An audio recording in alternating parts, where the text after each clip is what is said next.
तो सबसे पहले बनेगा यहाँ पे मेरे भी सनम खाने, सफ़ीने गमे दिल, आँख का दरिया, आखिर शब के हमसफ़र, गर्दिशे रंगे चमन और तारे जहाँ दराज है और चांदनी बेगम। अब इन सभी नावलों के एक छोटी सी ट्रिक से देख लेंगे। काफ़ी अच्छी ट्रिक है, अगर आप बना के खुद बनाए तो भी चलता, और यहाँ पे भी देख लें। ये है मेरे सफ़ीने आखिर गर्दिशे कार जहाँ की चांदनी बनी। देखिए एक लाइन में इनके कुर्रतुल आइन हैदर के सारे नावल आपको तरतीब से मिल जाएंगे।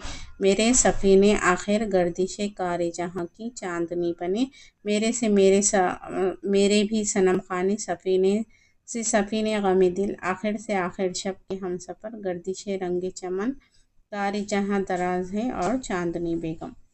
तो इस तरह से क्या है, ये सा ट्रिक थी। आई होप कि आपको पसंद आई होगी। तो अगर पसंद आए तो इसे